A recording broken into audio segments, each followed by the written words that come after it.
BFM Business, BFM Bourse, la carte IMO. Et oui, c'est notre joker, cette carte IMO, chaque jour pour vous emmener en effet sur ce placement immobilier qui reste le placement préféré des Français. Karl Toussaint Duvast vient de nous rejoindre, le Tour de France de l'immobilier. Bonjour Karl. Bonjour mon cher Guillaume. Tiens, le Grand Paris qui continue de se déployer, cet immense projet qui reconfigure, qui redessine la métropole et l'agglomération parisienne. Et aujourd'hui, vous nous proposez un match entre deux villes de ce Grand Paris directement concernées par les chantiers en cours, Saint-Denis et Drancy. Où faut-il investir pour ceux qui nous écoutent et qui nous regardent? Quelle ville parmi ces deux villes offre le plus de potentiel? Quelle est la réponse? Qu'est-ce que vos indicateurs vous apportent comme réponse là-dessus? Alors effectivement Guillaume, le Grand Paris, c'est le projet pharaonique de la France. Je vous donne quelques chiffres pour les rappeler, ils sont importants. Premier bassin d'emploi d'Europe, premier pôle économique d'Europe et un quart du PIB français qui sera fait sur ce Grand Paris. Donc c'est absolument stratégique. Pourvu qu'on ne le reconfine pas, tiens. On a quelques années devant nous, on a une petite dizaine d'années, on a un horizon à 2030. Eh bien ces villes, Drancy, Saint-Denis, vont épouser pleinement le potentiel justement économique que va offrir ce Grand Paris. Et ces villes du nord de Paris sortent d'excellentes notes sur le match du Tour de France, puisqu'on a 13 sur 20 pour la ville de Saint-Denis et quasiment la mention bien pour Drancy à 11,9. Comment on arrive à avoir d'aussi bonnes notes? Eh bien parce que les fondamentaux de l'investissement immobilier sont réunis. Quand je fais de l'investissement immobilier, Guillaume, de quoi j'ai besoin? D'un bon rendement locatif, de m'assurer que j'ai un marché locatif suffisamment profond, et puis alors, cerise sur le gâteau, si je peux encore espérer un potentiel de plus-value, alors là c'est fantastique. Eh bien ces villes, c'est ce qu'elles ont. Et je vous propose de commencer par Saint-Denis. Saint-Denis, en plus du Grand Paris, elle a une échéance à court terme, les Jeux Olympiques de 2024. Donc les Jeux Olympiques 2024, c'est après-demain. Donc elle a accéléré fortement ces gros projets dont je vais vous parler. Quelques chiffres importants à propos de Saint-Denis.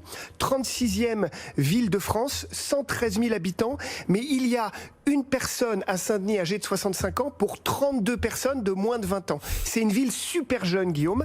Et une ville jeune, c'est forcément une ville avec un potentiel de croissance important.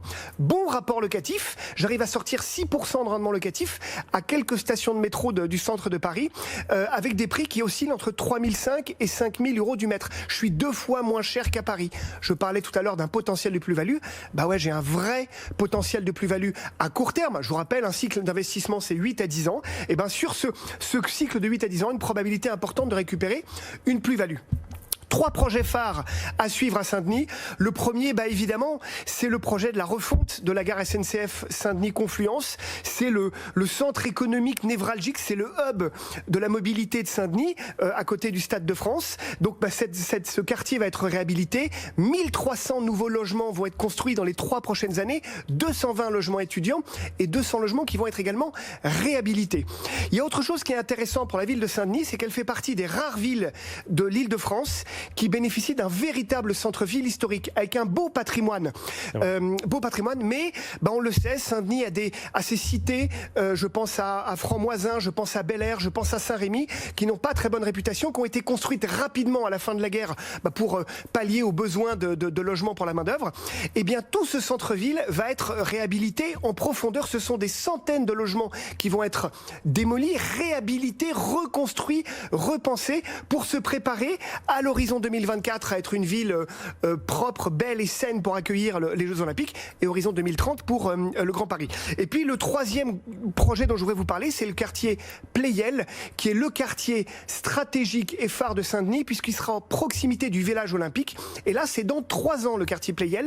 2200 logements qui vont être construits. Une immense gare aussi grande que Châtelet-Léal. Ça va être 5 lignes de métro, une ligne SNCF qui vont converger sur Pleyel. C'est colossal. C'est 5 hectares d'espace végétalisé, c'est des centaines de logements. C'est simple, Pleyel c'était une périphérie, ça va devenir un pôle central. Voilà, c'est une nouveauté quand même dans l'agglomération parisienne là. Et donc pour l'investisseur, les investisseurs qui nous écoutent, peut-être un potentiel de valorisation. Est-ce que c'est pas déjà valorisé tout ça, Karl? Alors plus 20% sur 10 ans, donc en gros 2% par an en moyenne sur 10 ans, donc en dessous de la moyenne, mais déjà accélération sur un an, plus 5%.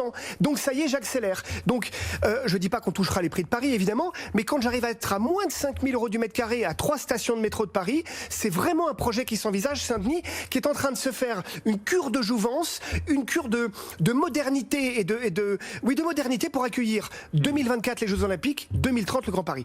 Et bon, puis donc, alors on rappelle la note de Saint-Denis. 13,1 sur 20, très bonne note. C'est une très bonne note. Voilà, pour les investisseurs qui nous écoutent. Gros potentiel, Guillaume. Il y a un vrai gros potentiel. Et elle a tout pour elle. Malgré tout, on est entre 3 branches d'autoroute, etc., etc. Vous voyez ce que je veux dire? C'est bien pour l'investissement. Est-ce que pour y vivre, c'est le rêve, avec cette perspective de plus-value, certes, et la perspective d'une plus-value sur la résidence principale, c'est encore mieux parce que la plus-value n'est pas fiscalisée. Mais, enfin, on est quand même entre le RER, les branches d'autoroute. Voilà, c'est plus de l'investissement locatif, Karl. Alors c'est clairement plus de l'investissement locatif, Guillaume. 77% des gens qui habitent à Saint-Denis sont des locataires. 77%. La moyenne, en gros, c'est 50-50 en France. 77% locataires. C'est une ville pour les investisseurs. C'est une ville d'investisseurs. C'est pas une ville propriétaire. On voit le pont là, qui relie justement qui passe au-dessus de l'autoroute. On le voit là sur l'écran actuellement. C'est un pont. C'est à l'image de l'ambition de Saint-Denis. C'est moderne, c'est végétalisé. On est dans le 21e siècle. 77% des électeurs sont des locataires. Alors ça signifie que l'encadrement des loyers va arriver à Saint-Denis. Pour les investisseurs, c'est une question qui peut se poser quand il y a autant de locataires dans la population. C'est très, on imagine, populaire de proposer à ses concitoyens un encadrement des loyers. Alors c'est le cas. Il y a une majorité de logements sociaux. Il y a une population plutôt populaire à Saint-Denis. Mais comme j'ai un prix d'achat qui est encore bien maîtrisé, j'arrive à avoir un rendement locatif qui est cohérent. Donc c'est ça qui est intéressant, c'est cette corrélation. Oui.